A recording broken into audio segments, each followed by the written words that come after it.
Hello everybody, Loki5 here and welcome back to another Minecraft video.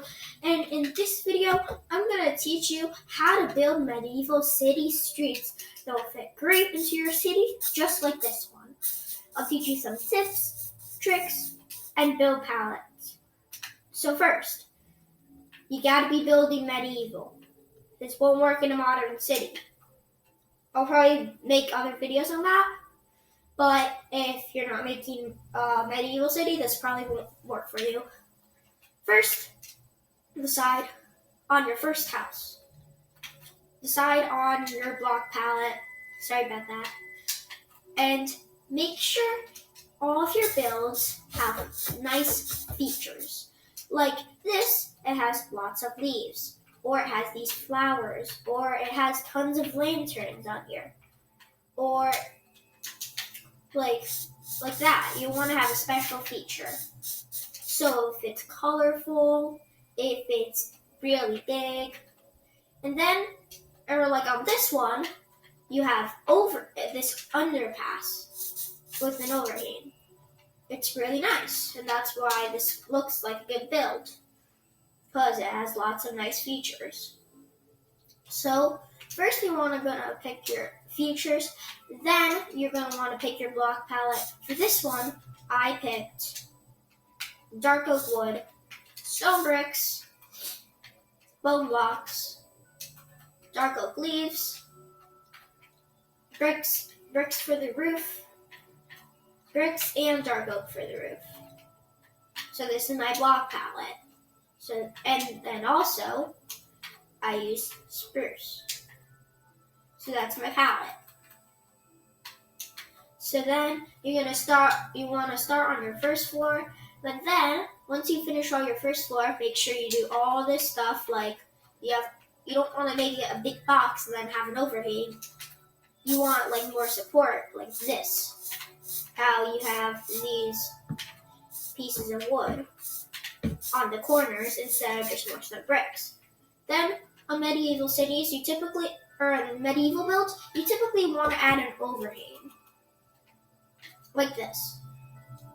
And then you might want to add some staircases up to the next floor from outside, like this. I'm very bad at interiors, so this is all I got. I didn't work that much on it.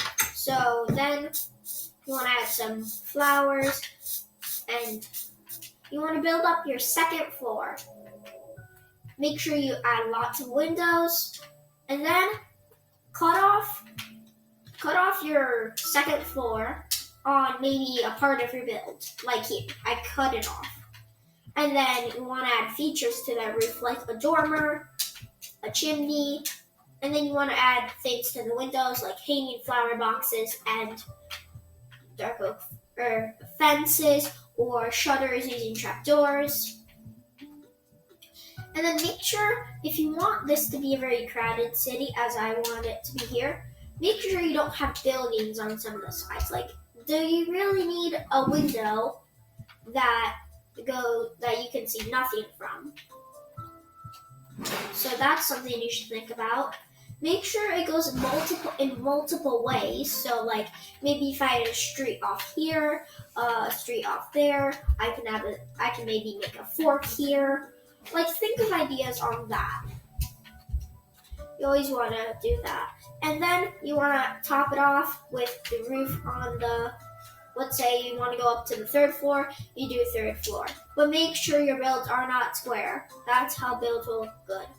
And make sure they're not just one block. Like, just for the frame, I say the frame should stay the same on all of it. And then make sure it's not just one building. Make sure it's not just one nice building and then you have tons of ugly ones. You want to try your very best on each and every single one of them. And then I'll show you some other building tricks and tips. First, if you want to make it very colorful, add tons of leaves growing up the side.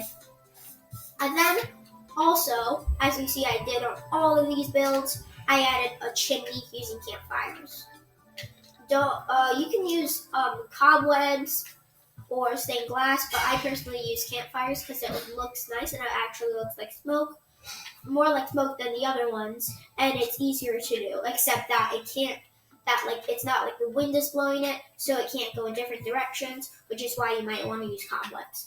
So then, want to build some more buildings. Make sure they're very close to each other, or even touching, because that will make your build not feel like a village where it's just some sparse houses and workstations.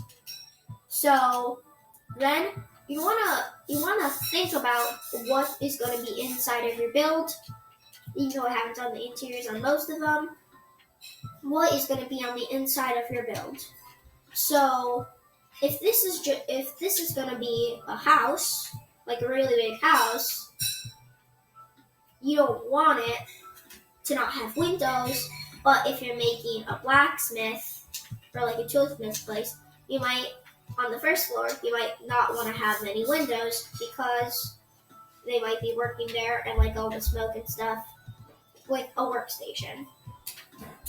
So then, other tips, use different blocks. Like here, I used a mix of bricks, polished granite, and regular granite. That's a good combo. Like, they're around the same color, and they look nice together. Also, work with a gradient sometimes. Didn't do a door there, but as you've seen, I use this trick in my survival world in my Let's Play. On episode 1, the house there, it had the same gradient. And then, also, don't use the same build style for all the houses. You want this to feel very colorful, as it's very medieval. And also, as you might have seen on these houses, don't make them, if you don't want an L shape or a T-shaped house, make sure that it should be diagonal, especially in medieval cities. So it looks like everything's crammed together and your paths aren't just a straight line, they curve. So that's just a couple small tips for today's video. I really hope you enjoyed this. I hope you'll take these tips and put them into if you're making a medieval city. I hope you get better at building. See you soon, guys. Love you all. Subscribe if you want. Don't care if you don't. I mean, it's sad if you like my content but don't subscribe. So, bye everybody. See you in the next episode. Good.